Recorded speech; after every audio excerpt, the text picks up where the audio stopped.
Llevamos más de 3 siglos de revolución capitalista, siglos en los que todo lo sólido se desvanece en el aire, lo dijo Marx, y llevamos toda la vida desobedeciendo a Dios, ese déspota, jefe de jefes que nos expulsó del paraíso.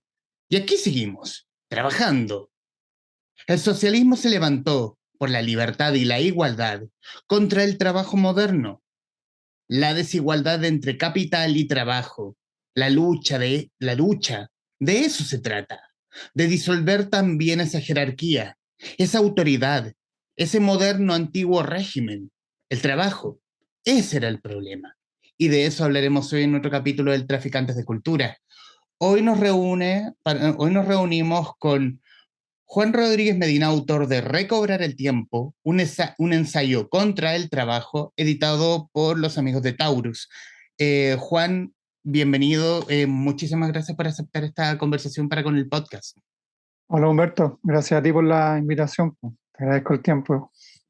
Y aquí vamos a hablar del tiempo, vamos a hablar del trabajo, sobre todo para quienes nos van a ver y escuchar a través de YouTube, a través de Spotify y Amazon Music, un ensayo entretenido, sobre todo rápido. Y ahí vamos a diseccionar un poco el libro y hablar de la idea, hablar del trabajo y sobre todo de alguna forma, citando la filosofía misma, cuestionar el ejercicio del trabajo. Y ahí va mi idea. ¿Cómo nace un libro como este? Mira, yo creo que o sea, como el malestar, por decirlo así, con el trabajo me acompaña hace tiempo. No sé si estaba tan bien cristalizado como a pensar en un libro. Y probablemente fue la pandemia, quizás el estallido, pero sobre todo la pandemia, lo que empezó a hacer que se cristalizara este malestar. Sobre todo a cristalizar, digo yo, más allá de que fuera una cuestión mía, porque claro, uno puede decir, o sea, a mí no me gusta trabajar, podría decir yo, pero no da para escribir un libro eso. Hay una cosa que me pasó post estallido, una anécdota que podría decirse así, yendo yo al trabajo en esos días que, si te acuerdas, que costaba llegar, moverse en Santiago, que los metros estaban vigilados por la policía, había poco transporte. Yo iba cruzando por Vespucio y al lado mío iban dos mujeres, dos trabajadoras, y una de ellas tenía algún problema, yo no me acuerdo, pero algún malestar en el fondo, que básicamente no quería ir a trabajar, no quería salir, pero en un momento dice, bueno, pero hay que ir nomás. Y cuando dijo eso, yo lo escuché, como que se me hizo, no sé cómo decirlo, como carne, esta idea de que, claro, el trabajo finalmente es una disposición casi como absoluta de tu tiempo. O sea, esto que en principio sería como una herramienta para liberarse, para conseguir cosas, que lo es, también llegado a ciertas circunstancias puede ser una expropiación del tiempo, como digo en algunas partes del libro, y en esa anécdota yo lo vi concretado y ahí yo creo que ya le metí más color, más pino a escribir el libro. Me hizo sentido hacerlo, digamos, más allá de mis molestias personales. Ahí en el comienzo del libro sobre todo hablas de eso del secuestro del tiempo a raíz del trabajo. Ujú. Yo lo asocio, como alguna vez me dijeron, como del vivir, del trabajar para vivir o vivir para el trabajo. Que en Claro. el fondo entre una y otra frase hay un espacio chiquito que es la llamada libertad o ese tiempo libre de esparcimiento, también como se dice también la flojera, la mal llamada flojera. Ujú. Sí, claro, eso se tiene sentido porque, claro, en principio el trabajo uno lo supone como un medio para tener recursos, para justamente hacer las cosas que uno realmente sí quiere hacer, eh, incluso ya en la larga trayectoria para jubilar. Supuestamente es un medio, pero finalmente, tanto por una cuestión de la proporción de tiempo que ocupa, pero también como toda la vida se va ordenando, ese medio en realidad uno va descubriendo que es un fin, un fin en sí mismo, digamos. Y ahí es cuando, claro, adquiere sentido esa frase que dices tú, que en realidad uno vive para trabajar. Ujú. Eh, y claro, y no es una cuestión tampoco así como arbitraria, así como alguien que se le ocurrió o que uno tenga una debilidad de carácter y por eso se entrega al trabajo, sino que simplemente es porque ahí está el sustento, digamos. y al final del día, volviendo a este ejemplo, a este caso de esta mujer, esta trabajadora, uno tiene que ir a trabajar, digamos, lo quiera o no, porque está lo que yo llamo ahí en el libro esta idea del chantaje del sueldo. Finalmente, incluso si el trabajo te gusta, el que tú haces, el fundamento de la relación es que alguien te está entregando el sustento a cambio de que tú le vendas tu tiempo. Y eso es según yo, es una condicionante de tu libertad. Y también he escuchado, o sea, en conversaciones con amigos que en el fondo, creo que alguno me dijo de que si en estricto rigor tu trabajo te gusta, o sea, o te gusta lo suficiente como para que ya deje de ser un trabajo. Claro, o sea, si te gusta tanto, tanto, tanto, sí, pues probablemente ya como que dejas de hacer un trabajo, siempre que no, claro, que no esté esta relación, este intercambio, no sé, como comercial, mercantil, Ujú. porque claro, hay,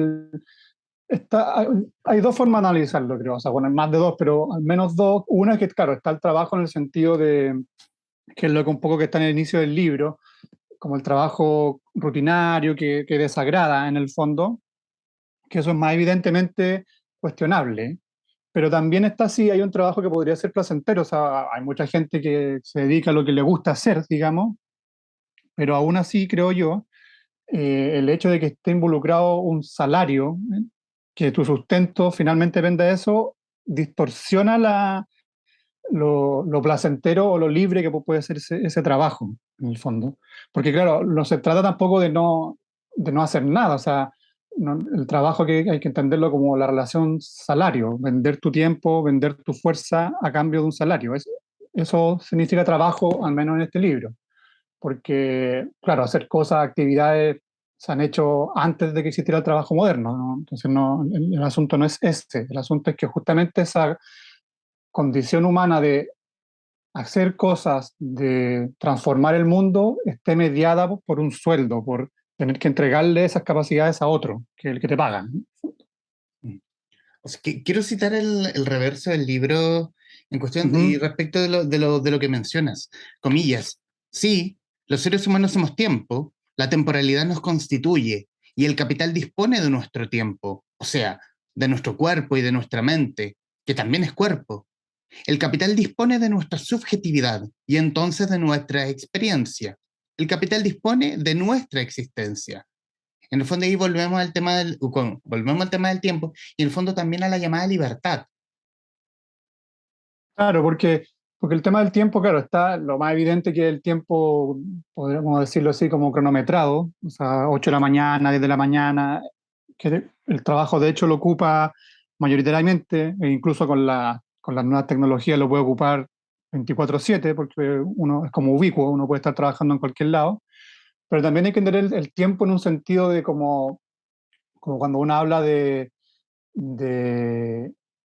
no sé, estos buenos tiempos, estos malos tiempos, la actualidad, ¿qué quiere decir? En el fondo es como el orden del mundo, o sea, el trabajo también te ordena el mundo de cierta forma, también en ese sentido hay que entender el tiempo, Ujú. te lo ordena desde lo exterior, como no sé, se ordenan los días de la semana, que uno trabaja de lunes a viernes si tiene suerte, hay gente que trabajará más, pero también se ordena internamente en las ansiedades que te produce, por ejemplo, yo ahí medio en broma, medio en serio en el libro hablo del viernes, como ese día que uno se siente bien, y el domingo como que cuando te baja esa depresión, y el lunes ese desánimo, eso también es como una forma del tiempo, o sea, se te ha como introyectado una manera de relacionarte con el mundo que también es tiempo, en el fondo. Entonces, claro, el trabajo es una forma del tiempo, podría decirse, en todas estas dimensiones que te describo.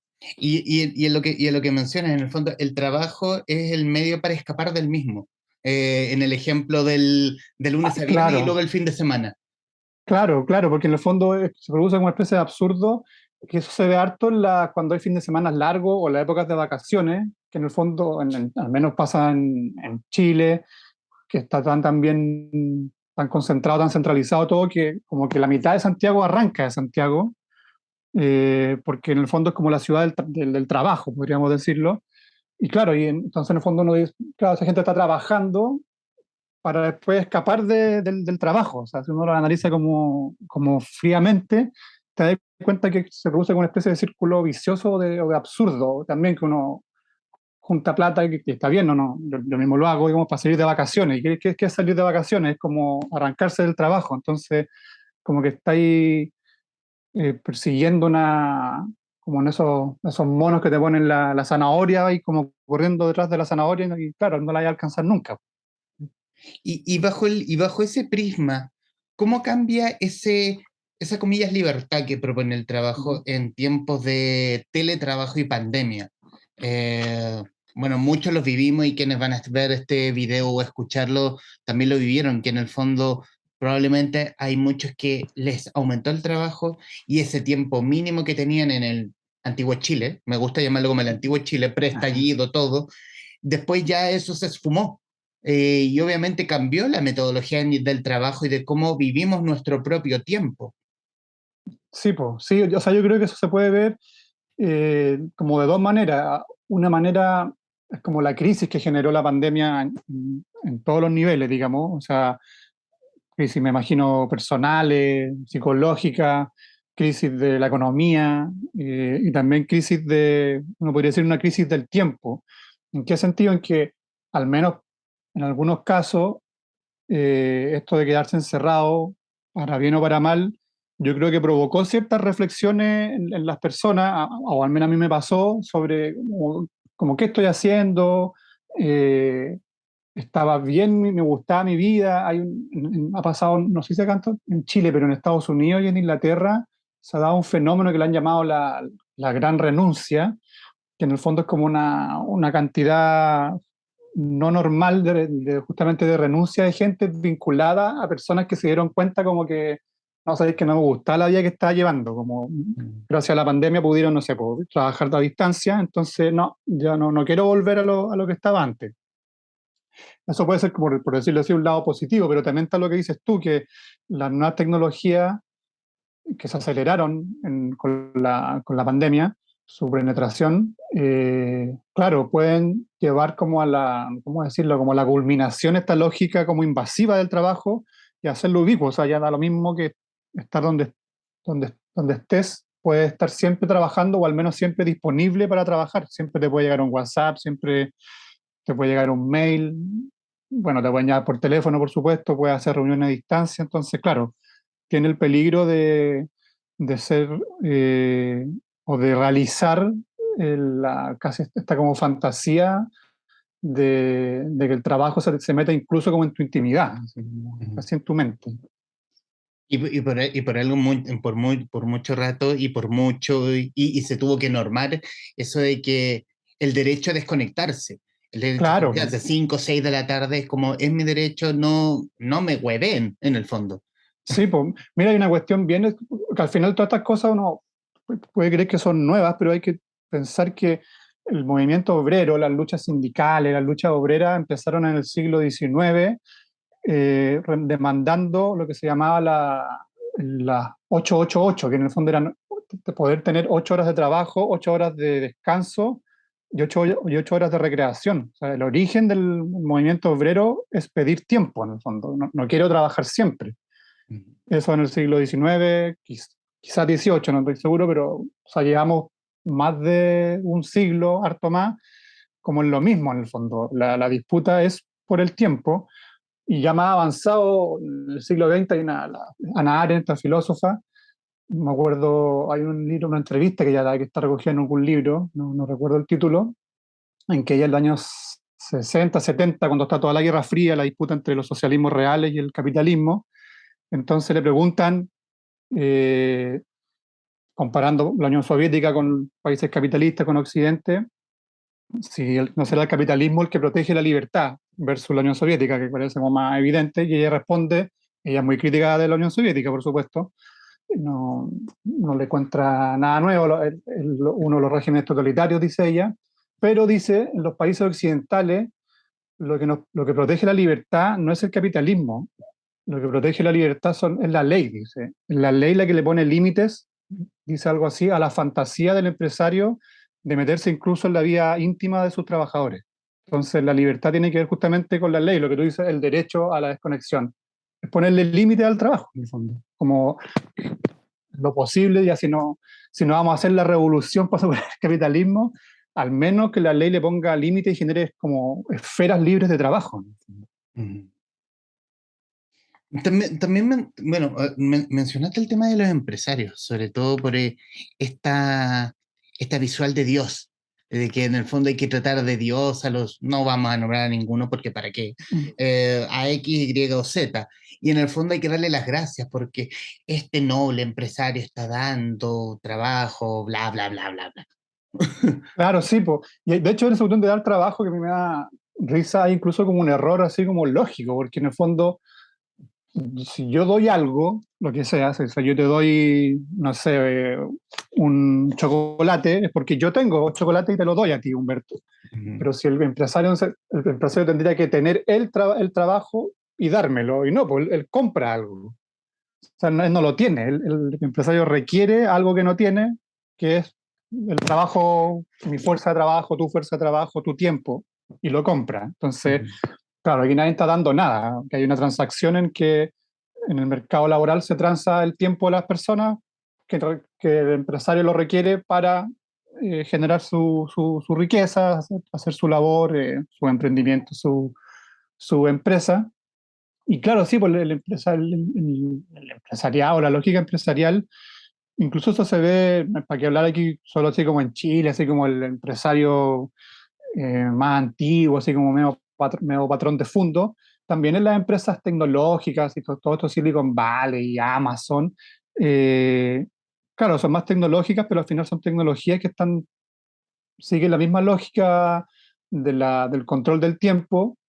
Y por ejemplo, yo por lo que he leído, en las bodegas de Amazon, digamos, donde se mueven los productos, sigue habiendo trabajadores manuales, digamos, y la tecnología para lo que se usa es para tenerlos monitoreados, perdón, como al segundo para que hagan su trabajo lo más eficiente posible. En el fondo, no, muévase para acá, muévase para allá, porque así sale el envío más rápido.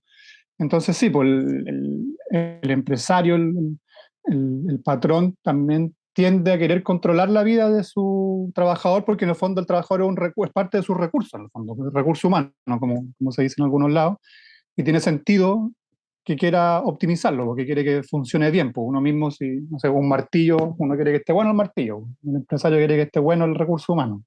Y a tu juicio tocaste estas empresas tecnológicas, a juicio tuyo, obviamente. ¿Qué Ujú. hace que sea tan idílico que lo que miremos tan inalcanzable, como el trabajo ideal, no sé, trabajar en Google, trabajar en Amazon, sobre todo, y sobre todo por las condiciones, se me viene el último caso de abuso laboral de Amazon. Sí, pues bueno, Amazon tiene como toda una tradición ya, una cultura de políticas antisindicales, como que invierte harta plata en que no haya sindicatos, por ejemplo, y eso ya es significativo, o sea, algo dice de Ujú, por qué será, digamos, que no quiere tener que haya sindicato en su empresa. Eh, y esa cuestión, claro, esa imagen como de Google, así como la gente, como que fuera un parque de diversión en el fondo del trabajo, que puede que lo sea, yo no conozco. Yo creo que tiene mucho de mascarada, en el sentido que al final del día igual es una relación de dependencia de un empleador versus trabajadores.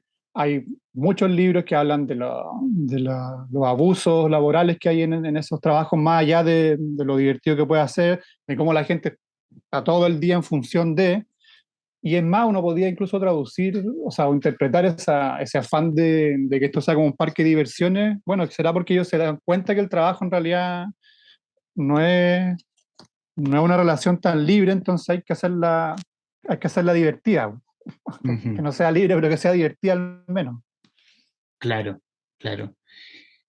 Bueno, para quienes se van sumando a esta conversación, ¿quién es nuestro invitado? Juan Rodríguez Medina es licenciado y magíster en Filosofía por la Universidad de Chile y magíster en Periodismo Escrito por la Universidad Católica de Chile. Trabaja en el suplemento cultural Artes y Letras de El Mercurio y es colaborador de la revista Santiago. Es autor de los libros Descartes Periódicos 2019 e Impulsos 2020. Y ya es la entrada y hablar del camino editorial. Ya tienes este libro, ¿cómo es el acercamiento con Penguin? ¿O Penguin se acerca a ti? Sí, Aldo Perán, que es el Ujú, editor, él se acercó a mí, me acuerdo cuándo fue, tiene que haber sido 2020, pero seguro que era en pandemia, porque nos juntamos en algún restaurante y las medidas como de sanitarias eran bien estrictas, así que tiene que haber sido bien, bien al principio de la pandemia. Y me preguntó, pues me dijo si estaba escribiendo algo, si estaba dándole vuelta a algún tema. Yo le dije que sí, tenía algunas cosas y entre ellas tenía un pequeño texto sobre el trabajo. De hecho, había publicado ya un ensayo corto en un sitio que se llama Saposcat.cl, que es una editorial chica. Había publicado algo que se llamaba Contra el Trabajo. Entonces le estaba dando vuelta al tema y le dije, pues, tengo esto. Y le interesó a Aldo, era como un tema más o menos en boga. Hoy día, bueno, hace tiempo que se está hablando de las 40 horas aquí en Chile, por ejemplo, entonces yo creo que por ese lado también le interesó y me dijo, ya, démosle entonces, y yo empecé a trabajar en el libro. ¿Y cómo fue el desarrollo de la escritura del mismo? ¿Hubo mucho de recopilar una alta bibliografía respecto del mismo? Sí, mira, yo no soy muy estructurado, muy ordenado para mis trabajos en general, entonces no es que no sé, porque leyera todo un conjunto de libros o artículos y después de leer me sentara y desarrollara, no sé, en un mes, 2 meses, todo el libro, toda la escritura. Sino que sí fui recopilando libros, buscando lectura, más cosas que yo ya tenía de antes. Eh, Incluso a veces estaba leyendo una novela y esa novela me despertaba alguna cuestión y iba tomando apuntes, o sea, de lectura, apuntes como, bueno, al principio del libro que yo cuento una anécdota cuando me estaba vacunando por el COVID, Ujú. también, porque ¿cachai? Pasa algo ahí que yo veo y me hace sentido con esta cuestión del trabajo y empiezo a anotar ahí en una libreta. Entonces, básicamente fue ir tomando apuntes de lectura, de experiencia, y después de todo ese material, transcribirlo y empezar a depurarlo, juntarlo, armar. Es casi como armar sí, como un juego mecano, así, ¿cachai? Como que Ujú. vaya armando partes, moviendo para arriba, para abajo, y de ahí sale el libro. ¿Y en ese punto, cómo fue tu trabajo con tu editor, con Aldo Perán? Aldo primero, bueno, revisó después de que nos juntamos la primera vez, yo le mandé lo que tenía, que era algo mucho más breve, digamos. Era un texto que escribía a partir de una frase de Rosa Luxemburgo.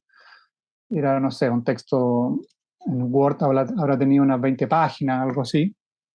Entonces, cuando él ya me dio el vamos, yo seguí leyendo, como te digo, tomando apuntes. Y claro, ahí me dio unos plazos, digamos, ya para tal fecha, mándame la cuestión. Y ahí yo le mandé un borrador, eso creo que fue puede haber sido el verano de este año o el año pasado, no me acuerdo. Un borrador con todos estos apuntes ya más depurados. Y ahí él lo leía y me lo devolvía con observaciones, sacando cosas, quizá aclarar esto. Después yo le volvía a mandar a partir de sus observaciones y ahí íbamos pimponeando 2 o 3 veces hasta llegar al borrador final, digamos. Quiero citar algo respecto de Rosa Luxemburgo, y lo voy a citar textual. Ujú. Luxemburgo le habla a Gogilles de un artículo sobre la reducción de la jornada laboral. Agregué datos de nuestra propia lucha y de sus resultados, le dice. He escrito un final mejor para el artículo como transición a la discusión de la jornada de 8 horas. Sí, en 1894 esa era la discusión. En Chile aún no se resuelve. Es sincrónico que en la misma carta, en la que reclama un tiempo distinto al del trabajo, un tiempo para existir, Rosa Luxemburgo hable de la lucha por la reducción de la jornada laboral. Ella le entrega su tiempo a la lucha, al trabajo, por la recuperación del tiempo, porque de eso se trata, antes, durante y después de Ford, de la contradicción, la dialéctica, diría un filósofo, entre capital y trabajo, del control del tiempo, de la existencia, del pensamiento. Y aquí volvemos en parte del principio. En el fondo es hablar de 8 horas cuando era tema hace más de 100 años y hoy es una discusión casi que es como violar la Biblia, es como decir palabras insanas respecto de algo que está básicamente escrito en piedra. Sí, pues en el fondo yo creo que al final se resume a que es como una disputa por el tiempo, en el fondo. Ujú, Y en ese sentido, claro, cuando yo digo como que determina tu existencia, nosotros somos tiempo, en el sentido de que nuestra vida transcurre, tiene una historia, uno hace cosas, no sé, estamos hablando nosotros aquí, yo salgo, mañana tengo que hacer esto, ayer hice toda esta cosa, y hay todo ese, ¿cómo decirlo? Como esa seguidilla de acciones o incluso de cosas que uno tiene, eh, están, al menos en el mundo moderno, determinadas por el trabajo, digamos. O sea, ujú.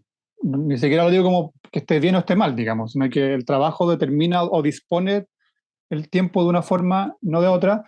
Entonces, por eso, claro, volviendo, digo, es una disputa por el tiempo, porque, claro, se trata de que el capital, pues, para decirlo así como dirían los marxistas, digamos, el capital necesita de tu tiempo, o sea, de tu fuerza, y tú a su vez necesitas el dinero que te van a dar a cambio, pero también quieres disponer de tu tiempo, entonces, claro, se provoca esta tensión y ahí está cuando lo que hablábamos recién, esto de la ley. En el fondo, que la ley lo que hace es como justamente ponerle límites a la lógica como media totalitaria del trabajo. O sea, si uno dejara al trabajo, al capital o al mercado como a su libre ejercicio, a su libre desarrollo, uno estaría entregado totalmente al trabajo. O sea, entregado totalmente no significa que te estén latigando, aunque puede ocurrir, ocurre en algunos lados, digamos.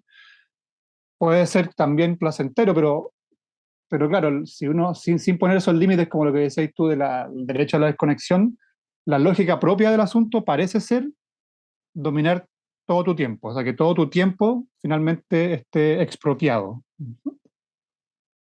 Hay una parte también del libro donde tú em, defiendes el derecho a sacar la vuelta. En el fondo, la distracción. Volvemos al tema Sí, de la llamada libertad. O también la mal mirada flojera, en el fondo. sí, sí, yo ahí como que lo reivindico un poco, no, no, por supuesto no creo que vaya a cambiar el mundo ni que sea la revolución, digamos, Ujú. sacar la vuelta, pero, Pero sí, claro, yo creo que en esas pequeñas cositas hay un dejo de resistencia de los individuos, o sea, justamente a este control del tiempo, o sea, desde, no sé, esta cuestión de llegar a tomar desayuno a la pega, pasarse a otro lado, quizás, en vez de tener que irse a la casa porque que el otro día hay que despertarse temprano, todas esas cosas dan cuenta de ciertas resistencias de los individuos a, al trabajo finalmente. Yo creo que cuando hablamos de tiempo, de control del tiempo, de expropiación del tiempo, esto lo estaba pensando quizás incluso después ya de publicado el libro, que finalmente lo que está ahí en juego, lo que puede molestar es que en el fondo hay otro u otros u otra como que dispone de lo que tú puedes hacer o no. Y ahí esa cuestión eh, genera molestia, o puede generar molestia, o a mí, por ejemplo, me genera molestia, y, y toda esa pequeña resistencia que te digo sirven para no, pa subvertir un poquito en que sea ese control del tiempo. También está lo de la flojera, que está va en línea con eso. Para mí es significativo que la flojera sea como una especie de disvalor, digamos. O sea, dice mucho. ¿Por qué? Porque si entendemos que el trabajo es como el orden del mundo, en el fondo, creo que se lo digo en el libro, es como una moral, en el fondo. O sea, que esforzarse, porque uno estudia, porque para surgir en la vida, o sea, hay una cierta cantidad de valores en torno a este asunto. Entonces, que la flojera está tan estigmatizada que se diga esto es cierto, la flojera se la vincula a la homosexualidad en su momento. Si uno busca en el diccionario de la lengua, hay una acepción de flojera que creo que se usa en Cuba. El flojo es el homosexual. El flojo también, bueno, lo sabemos en Chile, es como el pobre o el pobre flojo. ¿Cachai? Dicen algunos.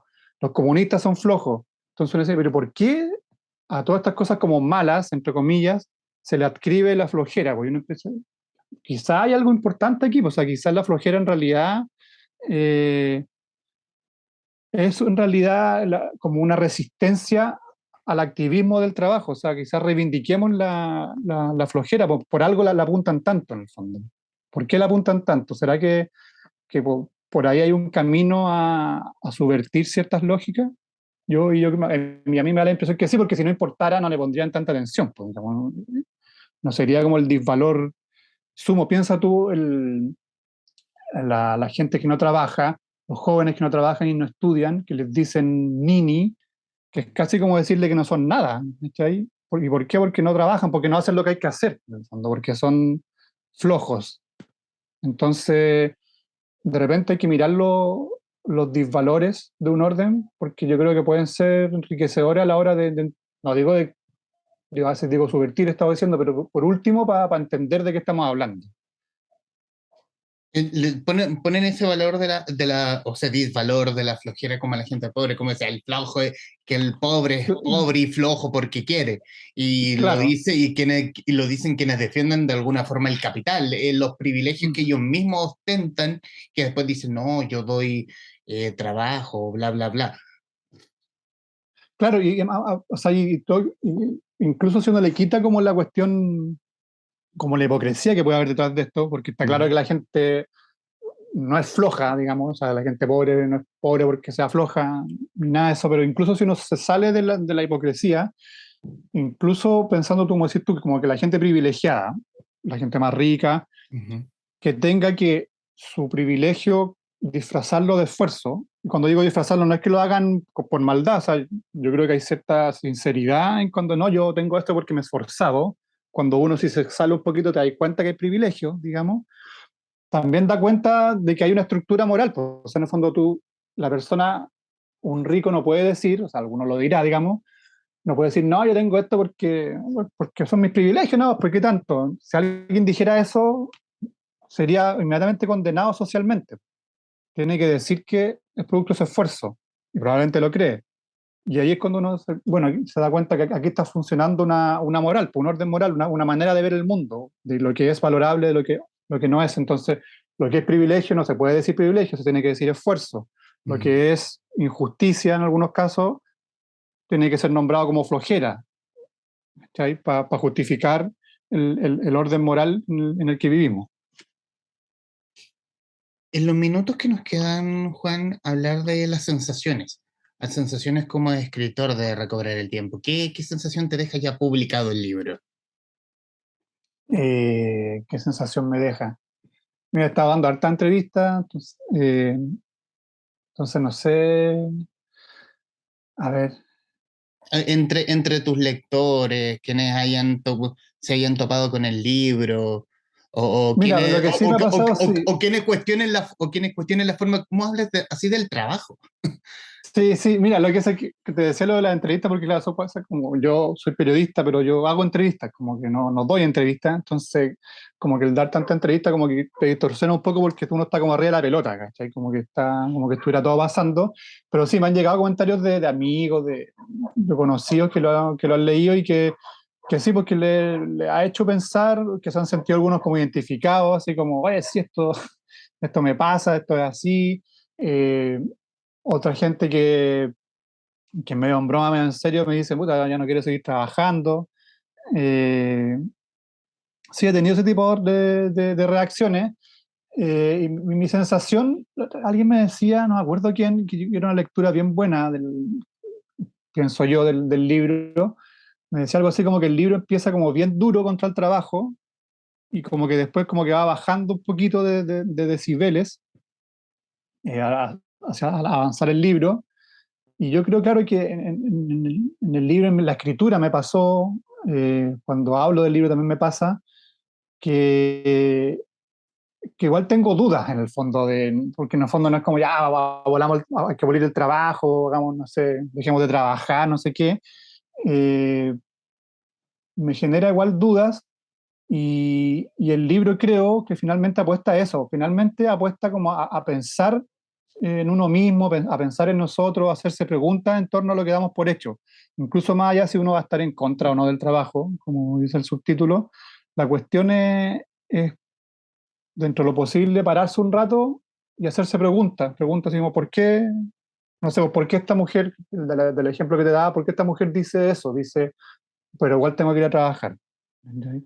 ¿Por qué alguien está en el colegio, en el liceo, y tiene que estudiar. ¿Para qué? No, porque tiene que trabajar para que le vayan, ya, pero ¿por qué? Y cuando digo por qué, no digo que no tenga que hacerlo, sino que preguntarse, son como preguntas casi como de niño, cuando los niños dicen ¿por qué? ¿Por qué? Y ahí de repente uno puede tomar conciencia de la propia situación, pues. No sé si liberarse, pero al menos darse cuenta de que está ahí atrapado en un entramado que no es tan obvio, que tuvo un inicio histórico, que no es necesario, que se puede limitar, como hemos hablado. Eh, no sé si el horizonte utópico es como abolir el trabajo.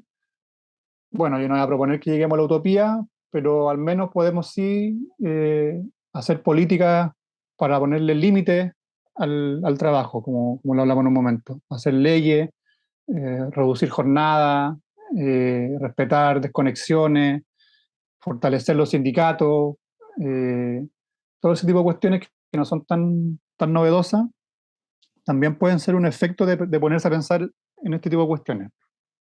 Y, y a juicio tuyo de pensar el fin del trabajo, ¿no hay alguna forma de que el trabajo va a un camino, a finalizar el camino respecto de la automatización del mismo? En el fondo, reemplazar a la persona, hombre o mujer, por una máquina X. Mira, esa cuestión también yo la he pensado porque, claro, es evidente que hay labores que se están reemplazando, hay proyecciones de que se pueden reemplazar muchos trabajos.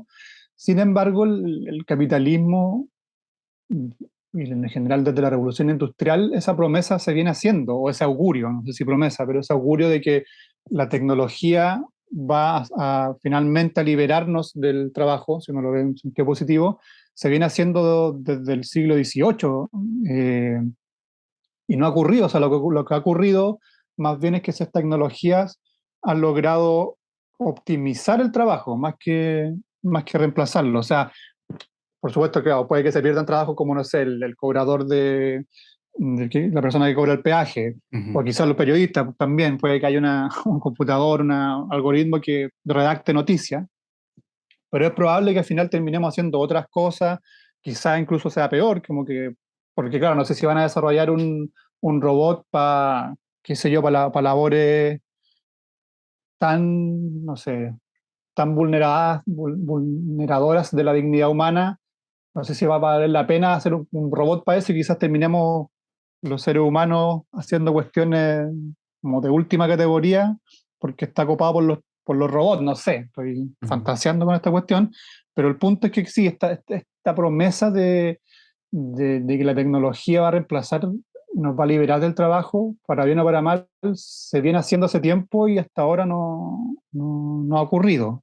Y Ujú. probablemente no ocurra, creo yo, porque, porque no sé, quizás, o quizás trabajemos, quizás ya, no trabajemos en cosas como las que solemos pensar, pero trabajemos sí para las gigantes digitales, como en Black Mirror, ese capítulo que la gente tiene que hacer puntos para acceder a cosas. Bueno, el trabajo hoy sería estar navegando en Facebook, en Instagram, para, para juntar puntos, o quizás para cambio de eso te van a pasar una renta, porque porque con eso las compañías pueden mantener el consumo, qué sé yo. O sea, es difícil pensar un mundo sin trabajo a partir de las lógicas del trabajo. Pues sería como el capitalismo superándose a sí mismo. Entonces, no lo sé.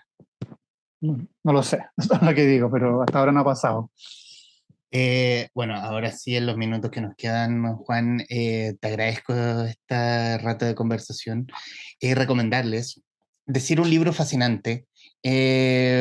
¿Por qué? Porque creo que es necesario hacerse las preguntas que se hace recobrar el tiempo, respecto del trabajo, respecto de uno como trabajador y respecto de qué tanto disponemos de, por ejemplo, ese tiempo nuestro, y qué tanto podemos nosotros entregarnos a lo mismo o el capitalismo entregarnos a nosotros.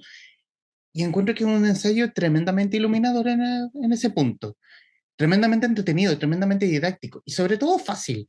Porque una cosa que puede entender cualquiera, que probablemente quizás no haya leído filosofía, pero que sí lo interpela, y lo interpela fácil. Y en eso sí voy a celebrar mucho recobrar el tiempo. Y bueno, estos minutos finales son tuyos para que digas lo que guste respecto al libro o lo que le nazca del corazón, Juan.